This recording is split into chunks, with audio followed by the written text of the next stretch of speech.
think we're going to get through it. I have full faith and confidence. If we don't, we are talkative group. Thursday morning, we don't look bad. We wouldn't have Thursday morning, but we would today, yeah. All right, it looks like we're live. Shortest book of the Old Testament. Obadiah. Might have to take a second to find it in there, but if you blink, you'll miss it. Obadiah never comes up in any of the readings for church. It's not part of the pericope. And you'll kind of see why when we go through it. It really is, as much as Nahum, remember the book of Nahum was a prophecy against Assyria. Obadiah is a prophecy against Edom and the Edomites. And so we're going to talk about the Edomites a little bit today. And just at the end, maybe we'll ask, okay, why is this in here? Like, how does this fit into the whole plan of God's revelation of himself to us in his word? See what we can come up with. So before we watch our little cartoon video, a couple of things. What do we know about Obadiah? Obviously the shortest book in the Old Testament. Seems to be an expansion of the predictions against Edom in Amos 9. The name Obadiah, there's quite a few Old Testament characters named Obadiah. So it seems like it was a pretty common name. Servant of the Lord. And when you see the AH at the end, think of Jehovah. Whenever you see an AH at the end, usually it's something of Jehovah, something of the Lord. So Obadiah, servant of the Lord. So maybe one thing about Obadiah is you will find the jury out kind of split on when he lived. Some put him in the 800s BC, some put him in the 500s BC. Concordia's Study Bible, Lutheran Study Bible, put it during the Babylonian captivity. If you read the People's Bible, they put it back about 250 years before that. And really what that is going to come down to is those who put it earlier say that he would have mentioned more about Jerusalem being destroyed, because that would have been such a big deal for Jews when the Babylonians came in and like broke the temple and ransacked everything. And he doesn't go to that extreme in what he says about Jerusalem. So that's kind of the philosophy as to why some say it just seems like he would have mentioned that. So if he is earlier, then that puts him like around Elisha's time, like he would have been a contemporary of Elisha. If he is later, which I tend to think he is, and we're going to talk about that as we go through, that would put him as a contemporary of Jeremiah, living at the same time when the Babylonian captivity was occurring. As we said, the theme concerns the destruction of Edom, centuries-old enemy to the south of Judah, home of the descendants of Esau, Jacob's twin brother. Edom was an arrogant and cruel country that gloated over the devastation of Israel by foreign powers. Anything to start before we watch the video? Gives you a little background. Okay, let's do it.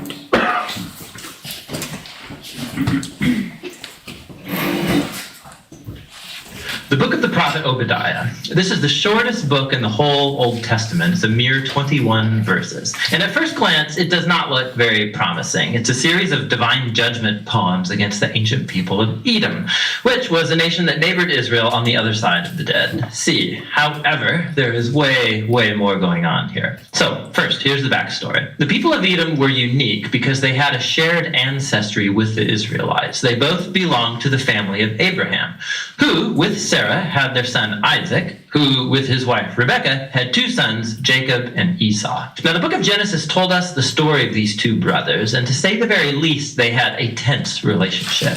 They each later received the names Israel and Edom, which eventually became the name of the families that descended from them. And these families replayed the same difficult relationship of their ancestors.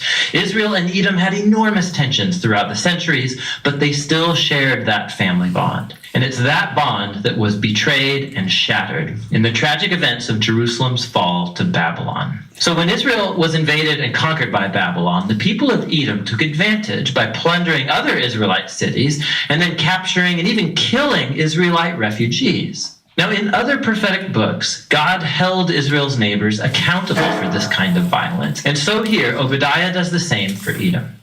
The short book has two halves. The first part is a series of accusations against the leaders of Edom, specifically for their pride and self-exaltation.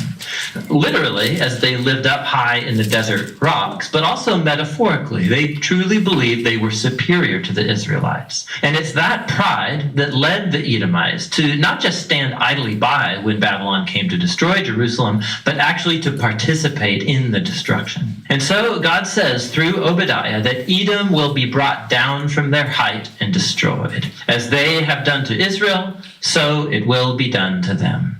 Now, right when you think you're going to hear more about how Edom will meet its doom, the topic suddenly shifts in verse 15. We hear this: "The day of the Lord is near against all nations." Now, why do we all of a sudden shift from Edom now to all nations? This verse is a hinge piece, and it links the first half of the book to the second half, where Obadiah announces the day of the Lord, but not only for Edom. He widens his focus to include all nations. And Obadiah says that all prideful nations that act like Edom will face God's justice in the same way. They'll fall from their prideful heights and come to ruin. Now, the combination of these two sections, one about Edom, the other about all nations, shows us why Obadiah was so interested in this tiny southern neighbor of Israel. Obadiah sees Edom's pride and fall as an example, an image of how God will one day confront the pride of all nations and bring about their fall too. It's hardly coincidental that in Hebrew, the word Edom, or Edom, is spelled with the exact same letters as the word humanity, or in Hebrew, Adam. In Obadiah, Edom's rise and fall is a parable of how God's justice will one day oppose pride and violence among all nations in the day of the Lord. But as in all the prophets, God's judgment is never his final word. Specifically, remember the conclusion of the two books that came right before Obadiah, Joel and Amos. Joel had painted a picture of what will happen after the day of the Lord against all nations. He said that God would perform a new act of salvation in Jerusalem, and that all who humbled themselves and called upon him would be delivered. And in the conclusion of Amos, he said that after the day of the Lord has judged Israel's evil, God would raise up the house of David and build a new kingdom for Israel that would include Edom and all the nations called by my name. And so the book of Obadiah has been placed right after Joel and then Amos to expand on these very promises about the hope of God's kingdom over all of the nations. And so the book concludes with a very hopeful future. God says he's going to restore his kingdom over the new Jerusalem, that he'll repopulate it with a faithful remnant. And then from there, God's kingdom will expand to include all the territory and nations around Israel. And so this little book contributes to the larger portrait of God's justice and faithfulness that we're seeing in the prophets. The ancient pride and betrayal of the people of Edom becomes an example of the greater human condition, all of the ways that we betray and hurt each other in God's good world. But there's hope, Obadiah says. Edom's downfall points to the day when God will deal with evil in our world, but also bring his healing kingdom of peace over all the nations. And that's what the book of Obadiah is all about. So a lot going on in 21 short verses. But isn't that the theme we've done throughout these minor prophets, right? We said it's like the fulfillment that happens now, and then the fulfillment that's going to happen down the road someday. So Edom right here and right now, there's going to be judgment. Someday down the road, there will be the ultimate day of the Lord, the ultimate judgment day. Jerusalem now, in the days of Obadiah, the new Jerusalem later, talking about the church, right? We are Jerusalem, the heavenly Jerusalem, right? The people of God. And so it's a theme that runs throughout the Old Testament prophets. And I hope you're seeing that as we go through them. The other thing I want to, well, I'll wait till the next question. Maybe we'll read, there's really not a great place. I'll just run through 14. Let's split it the way they did, I guess. 1 through 14. Obadiah. Go ahead. Thank you. Listen, I will make you, oops, I started too late. We have heard news from the Lord, and an envoy has been sent among the nations. Get up, let us rise up against her in battle. Listen, I will make you insignificant among the nations. You will be completely despised. You who live in the clefts of the rocky cliff, the pride of your heart has deceived you. Your dwelling is so high that you say in your heart, who can bring me down to the ground? Even if you would soar as high as an eagle, and even if your nest is set among the stars, I will bring you down from there, declares the Lord. If thieves came to you, if robbers came by night, oh, what disaster awaits you. Wouldn't they steal only until they had enough? If grape pickers came to you, wouldn't they leave some grapes for gleaning? Oh, how completely Esau will be ransacked. His hidden treasures will be searched out and looted. All your allies will push you back to your border. Those who were at peace with you will deceive you and overpower you. Those who keep right with you will lay a trap for you. There is no understanding left in Edom. Will I not destroy the wise men of Edom on that day, declares the Lord? Will I not take away from the mountain of Esau those who have understanding? Your strong warrior Teman will be shattered by terror, so that everyone from the mountain of Esau will be cut down by the massacre. Because of the violence done to your brother Jacob, shame will cover you, and you will be cut off forever. On the day when you stood by and watched, on the day when strangers carried away Jacob's wealth, and foreigners entered his gate and cast lots for Jerusalem, you were just like one of them. But do not look down on your brother on the day of his misfortune. Do not rejoice over the people of Judah on the day when they are destroyed. Do not speak proudly on the day of distress. Do not enter the gate of my people on the day of their disaster. Do not look down on their affliction on the day of their calamity.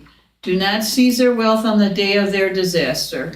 Do not stand in the crossroads to cut off those who have escaped.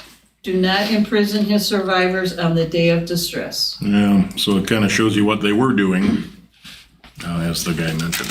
So, okay. From where did Obadiah get the message he delivered?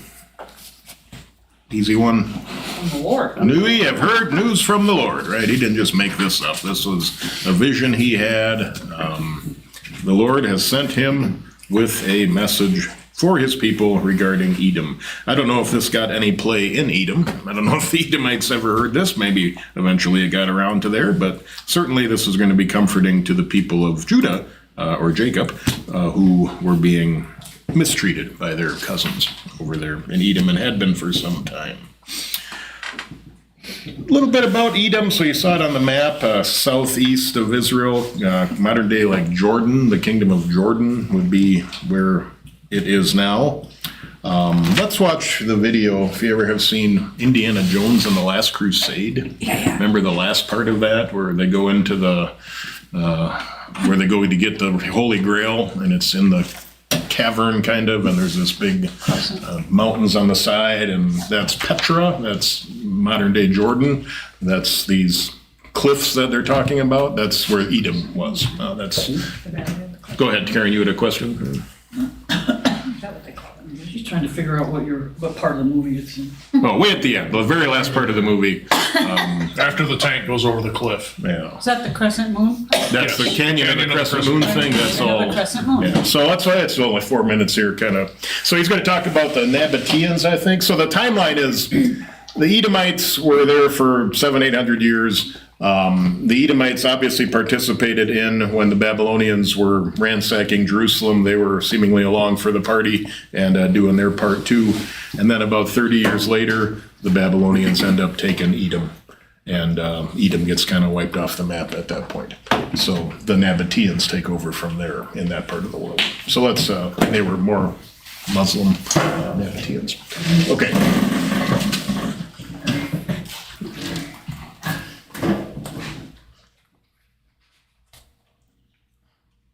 The volume is it?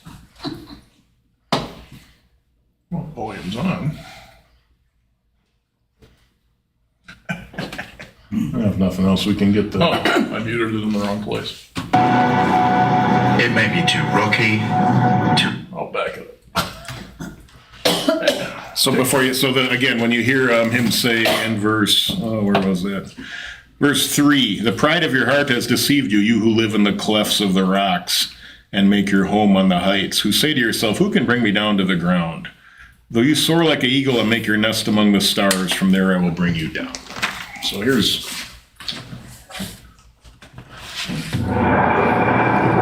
there may be enemies at the gates, there may be enemies within the walls, and sometimes the very landscape and climate in which a culture grows must be conquered. It may be too rocky, too arid, but here, canyons and gullies became the streets and thoroughfares for one of the most spectacular civilizations in all of human history.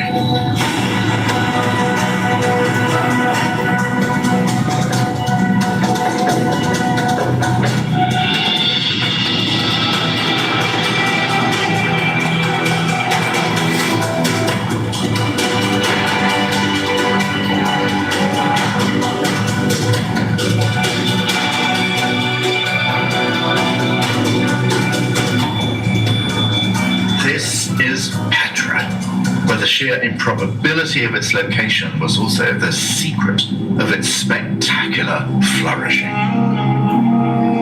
The reason why this tomb endured and survived armies and earthquakes is that the Nabateans who built it cut it into the sandstone surface of the mountain, rather than build some freestanding marble monument. The mountains shook with earthquakes, but these buildings stood intact. The Nabateans engineered cisterns to trap the rains which came in winter, and their desert hydraulics made this place not so much rose red as bright green. A garden city of fountains, swimming pools, groves, and orchards.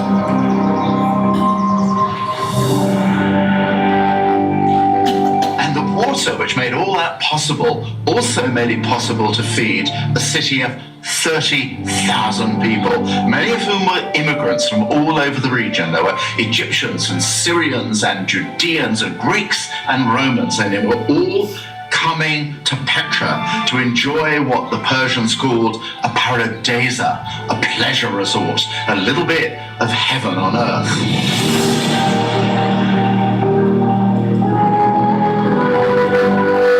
And they all brought a flourish of their own cultural styles with them. Most of the art discovered here has been taken to museums, but what survives tells the story of a cosmopolitan playground. There are curious abstract representations of a Nabatean goddess. Carved heads from the wine-soaked Hellenistic cult of Dionysos. Recent excavations have brought to light ritzy villas carved into the living rock. Inside them, here's to happiness murals from that same Dionysian cult. Cherubs, vine leaves, the inevitable bunches of grapes. And from the later years of Petra's life, Byzantine mosaics found beneath the sand and rubble of a ruined church.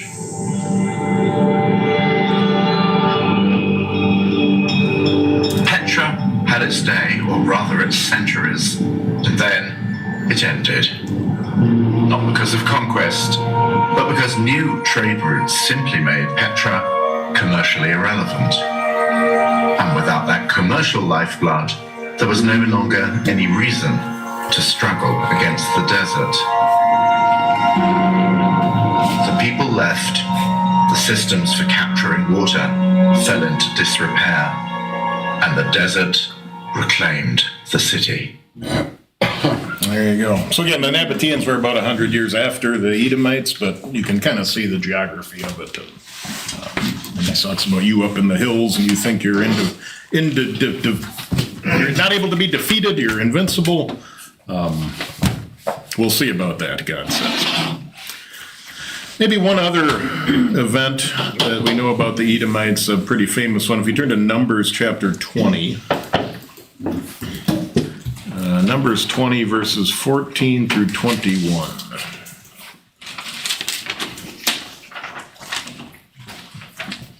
So this is the Israelites are on their way from Egypt to the Promised Land. Remember on your map where Edom is, kind of south on that other side of the Dead Sea, southeast of Israel.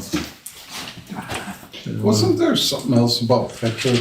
Am I thinking of a different name where the Israelites like escaped to and went up on top and couldn't be attacked. Oh, you're thinking of, It was a different name, huh? no. You're talking about Herod's Fort in the hills, aren't you? I don't know. That's what I know in verse 2. No, that's gonna bug me now. Yeah, sorry. Masada. Masada. Masada. Yeah, that's what I'm I thinking. don't know why. Yes, Herod's that's- Fort in the desert, in the desert hills, yeah. Yeah, that's Numbers 20 what? 14 through 21. You got it, Karen? You want to do it? Sure. Moses sent messengers from Kadesh to the kingdom of Edom, saying, "This is what your brother Israel says. You know about all the hardships that have come upon us. Our forefathers went down into Egypt, and we lived there many years. The Egyptians mistreated us and our fathers. But when we cried out to the Lord, he heard our cry and sent an angel and brought us out of Egypt. Now we are here at Kadesh, a town in the edge of your territory. Please let us pass through your country. We will not go through any field or vineyard or drink water from any well. We will travel along the king's highway and not turn to the right or to the left until we have passed through your territory." But Edom answered, "You may not pass through here. If you try, we will march out and attack you with a sword." The Israelites replied, "We will go along the main road, and if we or our livestock drink any of your water, we will pay for it. We only want to pass through on foot, nothing else." Again they answered, "You may not pass through." Then Edom came out against them with a large and powerful army. Since Edom refused to let them go through their territory, Israel turned away from them. Okay. Not the first time their cousins said to them, "No thanks. You guys can find a different way. We're not interested in helping you out at all." So, who is Edom? Where is Edom? The violence against your brother Jacob. Recall that story again? Jacob and Esau. What do you know about Jacob and Esau?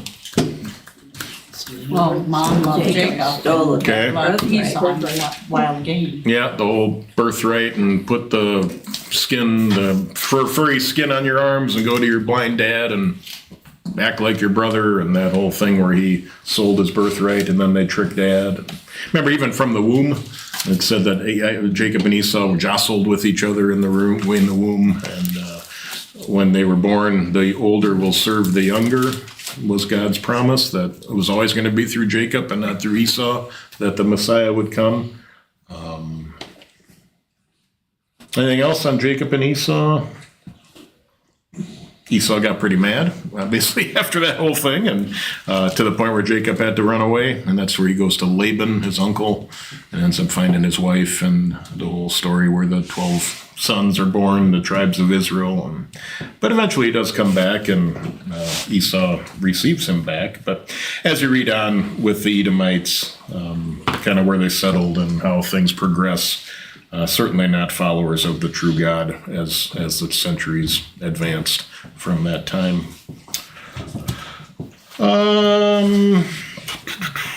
Since Isaac's blessing on his two sons said they would be at odds with each other, should Esau or Edom be blamed for their attitude toward Jacob and Judah?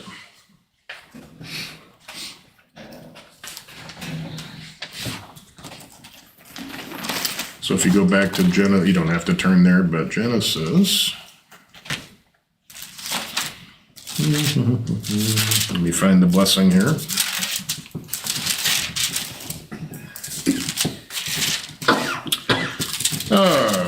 Moses is wordy. Yeah, a lot to say here.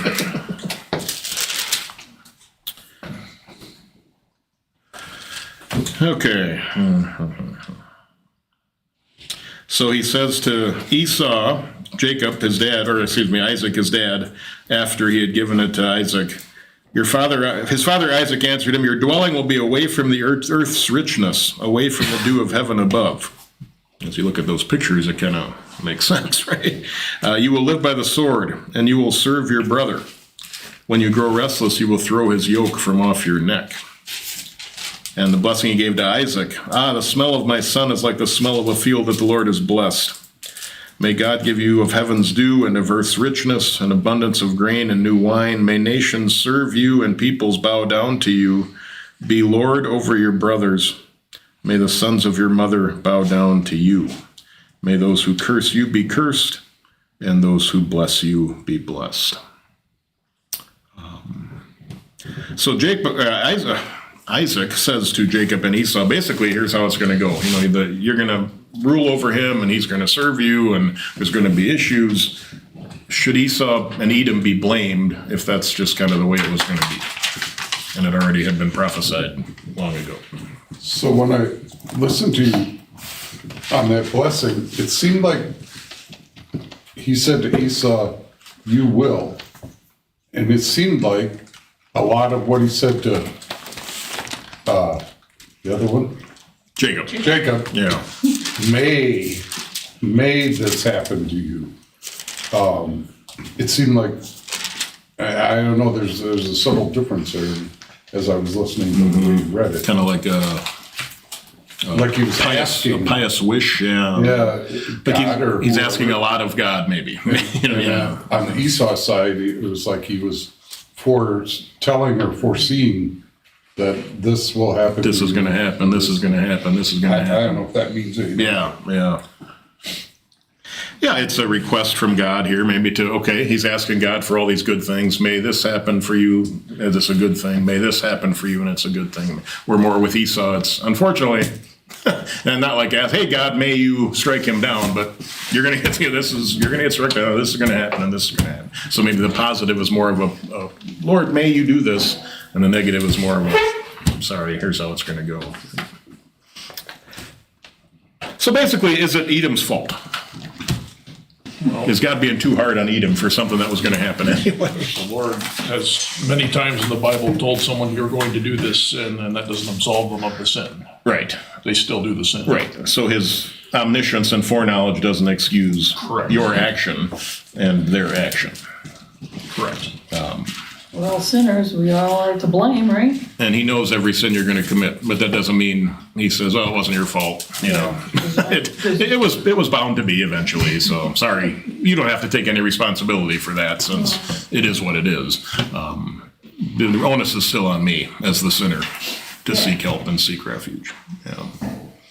Edom was more than happy to revel in the distress of their cousin. Edom was more than happy to tell them get lost when they said, "Can we just go through your land on the way home? We won't take anything. We won't bug you. We just need a safe passage." And, nope, forget it. Get out of here. In fact, we're going to come out with swords. Well, why not? What? They're not going to do anything. We're related. Nope, get away. As we read in Obadiah, verse 12, they looked down on their brother in the day of misfortune. They rejoiced in the day of their destruction. They boasted in the day of their trouble. They were happy to see the children of Jacob get what they thought was coming to them. So no excuse. That's the same thing for when we read Nahum, and the same thing for some of these other prophets, where when God uses his prophets to talk about this nation or that nation or that nation, he's announcing what, they are taking a lot of joy in their sin. These nations are taking joy in their ruthlessness. They're taking joy in their anger. They're taking joy in their destruction. They're loving it when they can go in and plunder, and they can cut people's heads off and build pyramids of their heads, and these horrible things that these ancient cultures did. God knew it was going to happen, but that doesn't excuse the action from happening. Pride goeth before the fall. There you go. I mean, they thought they were invincible, but God said, well, for now, but you just wait. Your day will come. Like I say, about 30 years after, if you put this at a later date, about 30 years later is when the Babylonians eventually had enough of Edom as well and said, "You're next on our hit list," and took care of the Edomites. On the backside, Selah was the capital of Edom. Today we know it as Petra. You can see from the pictures, talk about pride that Karen said. Imagine trying to defeat an enemy where you have to go down this chasm and they're living up there, and you have an advantage of height, you have an advantage of all sorts of things, and now you're coming in as an enemy army. You better be a pretty big army to handle these people. And you can see why they were pretty confident in their security and their... How many people lived in that palace or whatever it was. Didn't they say 30,000? Petra, they said 30,000. Yeah. 30,000? Now, again, some of that was built, well, most of that was built after the Edomites were there, but as far as like the physical place where they dwelled, it was in that same area and up in the hills and up in the caves in the mountains. Scary. Yeah. So you can see how they had some confidence in their invincibility. Who's going to ever come defeat us? Look at how the advantages we have just geographically and where we live. So was that at the end of the 40 years or near the end? When the Israelites tried to come in through that direction? Yeah, that was at the beginning because they go around and then remember they get to the promised land and then the whole thing with the spies and we can't take come on, Joshua says, come on, we can do this. And they say no, and then they have to go back and wander around. So that would have been at the beginning. Yeah. You can see again from the pictures that significant copper and iron deposits. At one time, you had the King's Highway go through there, an important trade route. Sounds like that trade route eventually went away, and therefore the need for that area sort of went away. You kind of follow where the roads go. It would have been easy to be proud. What are temptations that increasing wealth and success may bring into the life of a child of God? Maybe there's an application question. How do we not become like the Edomites? Would be a simpler way to ask that. I think we remember that anything earthly is not going to be there, can be taken away at any point in time. And the only thing that stands is the Word of God. The Word of God. Yeah. What does Jesus call it? Things that moth and rust can destroy. Right? Yeah, things that eventually fade away. Things that may take a while for it to fade away, but eventually it fades away. None of it lasts forever. Yeah, look at Petra. At one time, I think 400 BC, what do you say the Persians could, paradise. This is like heaven on earth. And now look at it today. Go back then, it would have been all these places. It's like going to Maui, it's beautiful without the ocean. But we got trees and fruit and water, and it's this green oasis in the middle of the desert. And people wanted to move here, these Romans and Greeks and Syrians and even some Jews. This is a cool place to live. Well, now look at it today. It's a museum in a desert. And all the engineering that was done back then. Yeah, people are smarter than we thought. In there, Yeah, to build that, and imagine the work to dig into those caves to make that. Carve out the. Without the tools we have Because it went today. all the way in too, right? Right, oh yeah. It was all the way through the rock. Imagine the slave labor and how many 110-degree days in the desert to build a building into a rock wall without any gas-powered machines or anything. Can't imagine. What else? Temptations that wealth and success may bring into the life of a child of God? What is it? We just heard all good things come from the, how's that? Every good and perfect gift comes from above, coming down from the Father of the heavenly Yeah. lights. Yeah, That was James. just in one of our readings or something. Remember where it all comes from. Remember who is the author of all those gifts. Not what my hands have done for me, but what the Lord's hands have given me. Keeps us humble, right? Keeps us on our knees saying thank you. Anything else on that one?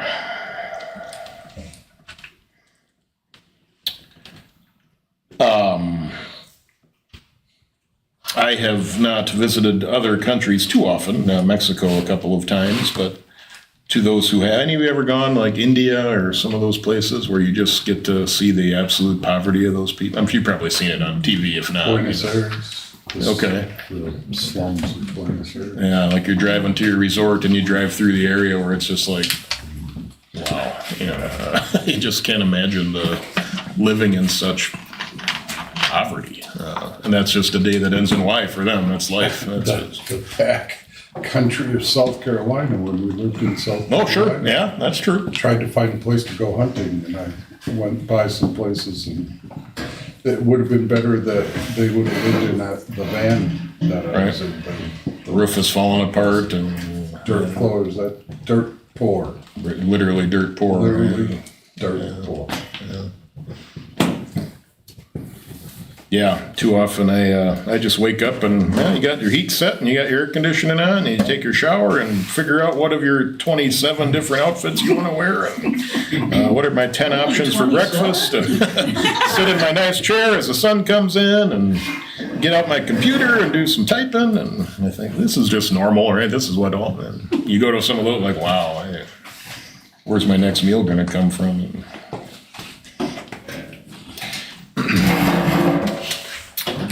According to 5 through 9, what type of destruction is Edom going to experience?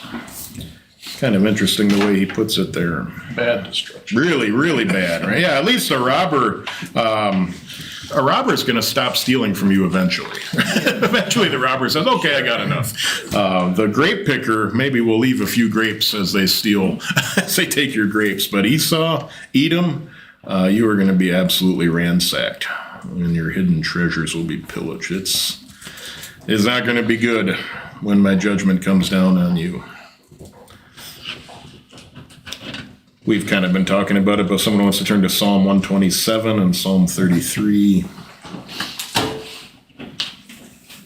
Perhaps if you were looking ahead, you even have it there already.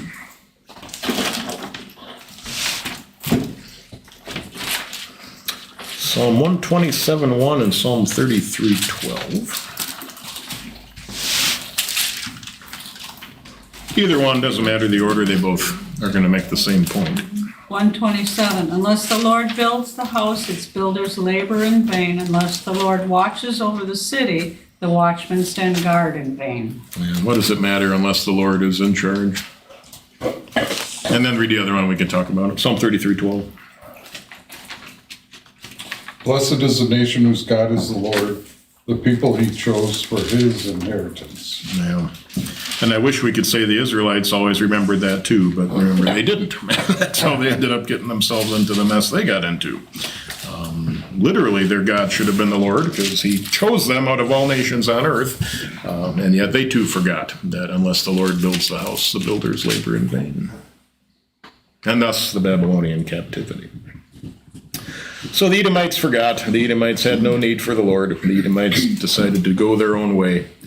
And eventually that came home to roost in their history. What else on 1 through 14? So again, 11 through 14 is kind of the, if this is happening on that later date, which I think it was. This is when the Babylonians were doing what they were doing to Jerusalem. The Edomites were cheering them on. They were laughing. In fact, they joined in on it. And they said, we're going to help you. God just shook his head and said, I can't believe you're doing that to your relatives, to your cousins, to the children of Jacob.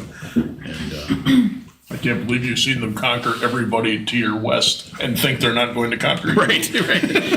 Yeah, make a treaty with them, see how that works out. It worked out for Israel really well, and it worked out for Judah really well. All right, then 15 through the end, 15 through 21. Sure. Thank you. The day of the Lord is near for all nations. As you have done, it will be done to you. Your deeds will return upon your own head. Just as you drank on my holy hill, so all the nations will drink continually. They will drink and be as if they had never been. But on Mount Zion will be deliverance. It will be holy, and Jacob will possess his inheritance.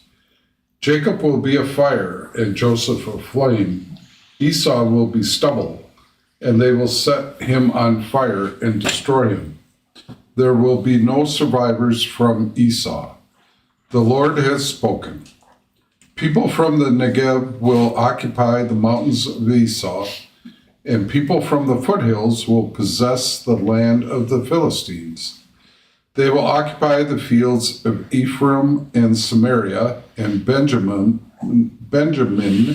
will possess Gilead.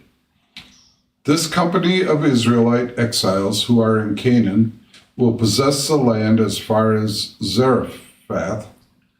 The exiles from Jerusalem, who are Sepharad, will possess the towns of the Negev. Deliverers will go up on Mount Zion to govern the mountains of Esau, and the kingdom will be the Lord's. Can you just pull up a map of Israel? It can even be a modern day map, just so we can show you where some of these places are. Want me to up there? Yeah, pull it up there. Well, that's what we're gonna. Sorry. Why don't you talk while I do this? Okay. So as he's doing that, so notice now the transition in verse 15. Now we're not just talking about Edom and the descendants of Esau, all nations. The day of the Lord is near for all. So now here's where the immediate prophecy now has been fulfilled, and now we're looking ahead to the mountain that's kind of further down the path. And now it's the day of the Lord, like the day of the Lord, like Judgment Day. The day will come for all nations who are not on the right side of this. As you have done, it will be done unto you, and your deeds will return upon your own head. Yeah, any of those. Trying to find one that's big enough that they'll be able to see. Oh, I see what you're saying, yeah. That's the trick. How's that one look? Yeah. That should be big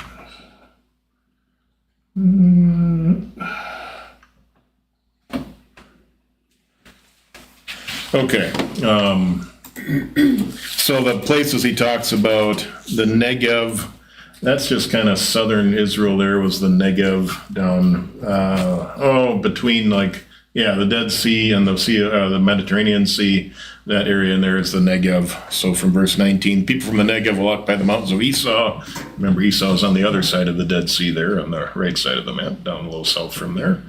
So that will happen there. The land of the Philistines, you hear that a lot nowadays. That's Gaza, right? That whole area, that was the land of the Philistines. So west. The fields of Ephraim and Samaria, from where Jerusalem is, that's north, right? There's Samaria and Ephraim. That was all they settled up that area, north. Benjamin will possess Gilead. Gilead is on the other side of the Jordan River. Yep, right around in there somewhere. There. What's the song? There is a balm in Gilead, right? It was famous for that medicinal balm. Zarephath, way up there. See Tyre and Sidon. That's where Zarephath was, way up there. Remember, what's the famous story from the Old Testament about Zarephath? The widow. Yeah, the days of Elijah and Elisha, the widow of Zarephath, right? And this was Jezebel's hometown area. She grew up in that area up by Tyre and Sidon. And this poor widow had hardly anything left, and her son were going to die. And the prophet comes, and she just kept having enough flour and oil for the next day and the next day and the next day. And the widow of Zarephath. Exiles from Jerusalem, who are Sepharad, will possess towns of the Negev, so that's again down south, and Mountain Zion to cover Esau. So really, as we talk about the end, it's north, east, south, west, this kind of picture of ultimate judgment day, ultimate fulfillment that the people of God will dwell in the land of God. And using cities and areas that they would have heard and known in their head then as a prophecy of what's going to happen. And as we hear this, we're not talking about physically. So someone will say, well, does this mean that one day Israel's going to be restored, and kind of that old Baptist ideology? No, with all these prophets, this is talking about the spiritual restoration. This is talking about heaven. This is talking about the ultimate day when God's people are restored. But using places on a map that they would have known at the time. On Mount Zion will be deliverance. It will be holy, and the house of Jacob will possess its inheritance. So all those references in the New Testament to the New Jerusalem, Mount Zion, the heavenly Jerusalem, they all. Let's read a section on that. Turn to Hebrews. Turn to Hebrews.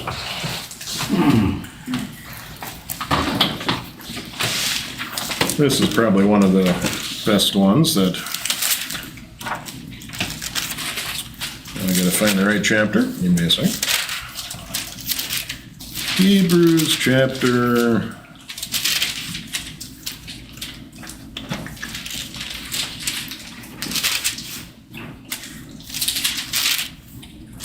Hold on, I know it's in here. Where he compares Zion to Sinai, the old and the new. Go on vacation and your brain quits working. Apologies.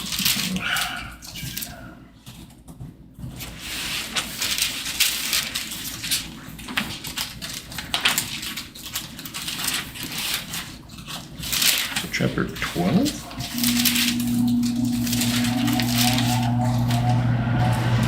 Okay, chapter 12, yes, thank you. Oh, sorry. Chapter 12, beginning at verse 18. And taking it through verse 24. Hebrews 12, 18 through 24. So when you hear Zion in the New Testament, I think this is a good encapsulation of what does he mean when he says Mount Zion. That's more than just a physical place on a map. Okay, John's got that. Hebrews 12, 18 through 24. You have not come to a mountain that cannot be touched, and to a burning fire, to darkness, to gloom, to a raging storm, to the sound of a trumpet, and to a voice that spoke. Those who heard the voice asked that not one more word be added, because they could not endure what was commanded. If any animal touches the mountain, it must be stoned. The sight was so terrifying that even Moses said, I'm trembling with fear. Pause. What mountain is he talking about there? Sinai. Mount Sinai. When you think of Mount Sinai, what are you thinking? The law, the 10 Commandments, judgment, fear, right? God looking down on you and saying, you better get your act together or there's going to be problems. You have not come to that kind of mountain anymore. What have we come to? Keep going. Instead, you have come to Mount Zion, the city of the living God, to the heavenly Jerusalem, to tens of thousands of angels in joyful assembly, to the church of the firstborn, whose names are written in heaven, to God, who is the judge of all, to the spirits of righteous people who have been made perfect, to Jesus, the mediator of a New Testament, and to the sprinkled blood that speaks a better message than the blood of Abel. Mount Zion? What do we think of when we think of Mount Zion in the New Testament? John read maybe 3 or 4 different things you can talk about. As you contrast it to Mount Sinai, what is Mount Zion? Gospel. Keep going. Yeah, the gospel. Keep going. Is it Jerusalem on a map? Is it the city where the temple was? Is that what he's talking? For believers, the church of God. And how do you become the church of God? The blood of Jesus, which was sprinkled in Jerusalem, right? The physical Jerusalem is where it happened. But it's not about that physical place anymore. It's this new Jerusalem. It's you have come to the place or you have come to Jesus, the mediator of a new covenant. Sprinkled blood that's better than the blood of Abel. Righteous people made perfect. It's completely been satisfied. There's nothing more you have to do. It's all been done for you. This new covenant, the church, peace, forgiveness. So now back in Obadiah when he says, on Mount Zion will be deliverance. It will be holy. The house of Jacob will possess this inheritance. Doesn't that just fit perfectly with Hebrews 12? That's us today. We have come to Mount Zion. We are holy. We will possess its inheritance. And then, if you skip ahead to Revelation 21,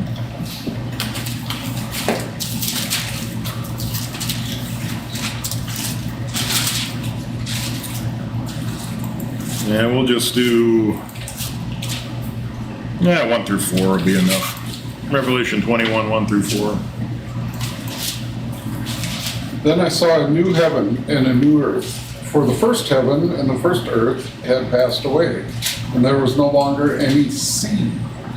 I saw the holy city, the new Jerusalem, coming down out of heaven from God, prepared as a bride beautifully dressed for her husband. And I heard a loud voice from the throne saying, look, God's dwelling place is now among the people, and he will dwell with them. They will be his people, and God himself will be with them and be their God. He will wipe every tear from their eyes. There will be no more death, or mourning, or crying, or pain, for the old order of things has passed away. Yeah. And part of this has single quotation, so it must have been quoting something in there as part of that. Right. statement. So who is the New Jerusalem there? Again, it's not a place. It's who? Who's people? It's people. How many times a week we're called the bride of Christ, right? The church. We are the New Jerusalem. And here we are, dressed as a beautiful bride for her husband. And now he's going to take us home to be with him forever. The dwelling of God is with men. Beautiful funeral text. If I've not done it at a funeral, I sometimes do this at the gravesite for the committal. Their labors are now done, and their bridegroom has taken them home to be with him. They are now experiencing the New Jerusalem. They are the New Jerusalem. So keep passages like that in mind as you read the Old Testament prophets when they talk about like Zion and Jerusalem and looking ahead to the new Zion and the new Jerusalem. This is the picture. What you and I are experiencing today. What couple ways can we understand 19 through 21, the restoration of Israel?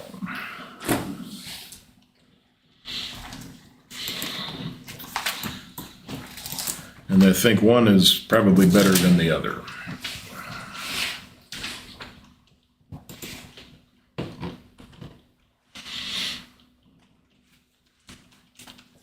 One way you could understand it is just more, again, immediate, where when the Israelites came back, some of them did go live over here, and some of them did live over there, and some of them did live up there, and how they kind of spread out a little bit, and they just weren't in that. But in the context of this whole section, I don't think it's talking about the Israelites coming back from Babylon and resettling in these areas. I think this is talking about like end time stuff and how the people of God will dwell in God's land. The people of God will dwell. There is no more like Judah and Philistia and Edom, and it's now God's people. God's people in God's land. Those borders have kind of went away. I like that a little better just in the context of this whole section. And who do you think deliverers are in verse 21? Deliverers will go up on Mount Zion to govern the mountains of Esau, and the kingdom will be the Lord's. Well, the EHV says saviors. That narrows it down. Yeah.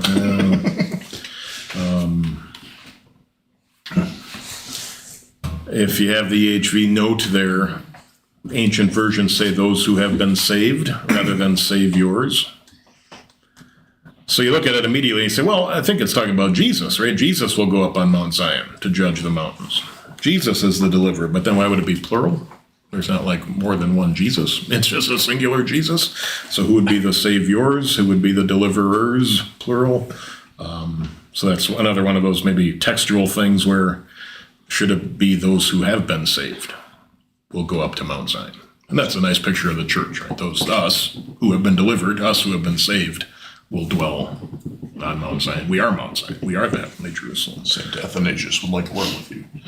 For what is that? Multiple saviors. Oh, right. Yeah, we'll keep it to one. Yeah, we know that's not true. So we've come into a couple verses in these prophets where it's like, okay, this version says that, and we got to kind of struggle with which should it be. I think the those who have been saved maybe makes a little more sense than saviors or deliverers. Well, that's Obadiah. I don't know if there's a whole lot that really is. You can see why it doesn't really come up in church. I suppose if you did bring it up in church, maybe 15 through 21 would be what you would talk about. And you could do it on like Last Judgment Sunday or something like that. You could show the movie on the screens at the Word. You could show the movie on the screens, and you could watch Indiana Jones and the Last Crusade. Talk about communion.